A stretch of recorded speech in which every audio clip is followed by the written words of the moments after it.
Hey guys, my name's Zach Adams, and this is the story of my life. When I was about 5 or 6, my family started going to church, and we lived in Fort Knox, Kentucky. My dad was in the Army, so we were very fortunate to only live in one place for a really long time.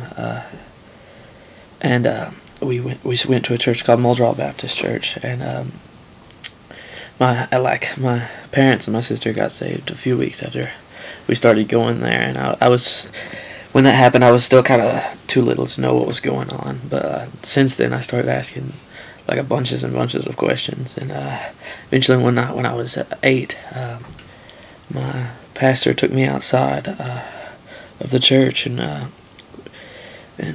I got saved that night. And since then, God's really just done a lot in my life, and taught me things that I really feel like shaped me to who I am today. And without those things, I don't think that I would be where I am. And so that's kind of what I want to share with you right now. I don't know, some of y'all may have came to my pick, but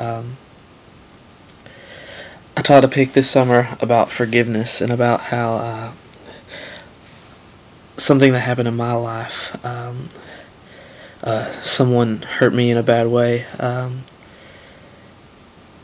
and how it was a struggle for me to forgive that person, and to forgive, to even acknowledge that I wanted to forgive them, because I really didn't.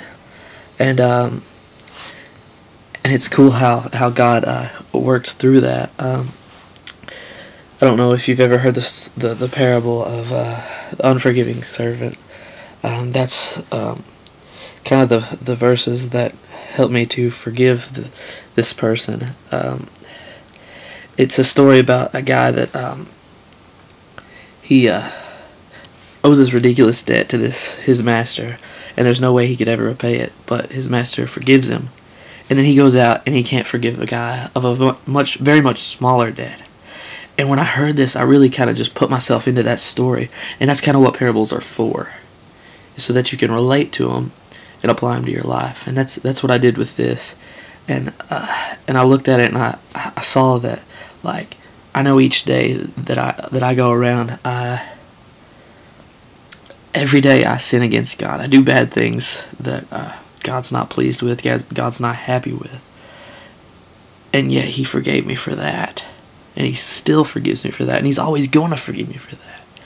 But I couldn't forgive this person of what they did. And so when that happened, I really just felt like God was saying, hey, you gotta forgive. And He was. I mean, I had to. If there was ever going to be a real relationship between me and this person, and even a real relationship between me and God, I knew that forgiveness was a step that I had to take. And so, with much help from God, I was able to forgive, and I really think that's one of the biggest things that's made me who I am now.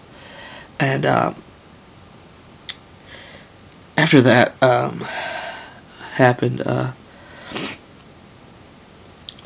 God's still working in my life, like, all the time. Like, I go to a school now called Alice Lloyd College. God's put me in a huge leadership role there.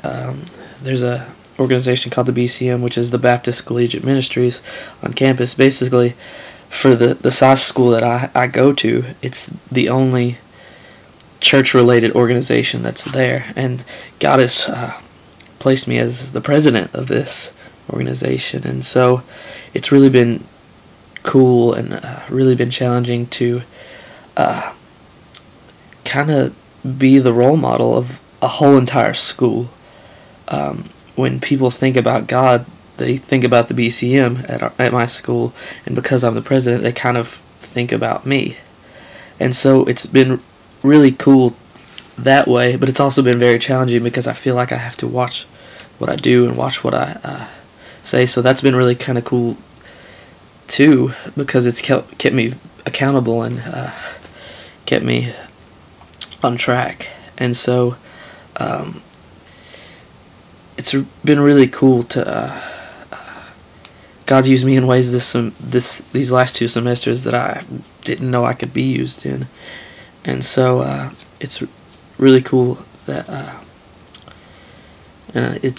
I can't wait to see what God does next, because He's always working in my life, I know, and I'm sure He's working in everybody's life. Well, I know He is, and it's just really cool to see how everybody's story kind of mixes in and forms the one body. And so that's really all I got. So that's the story of my life.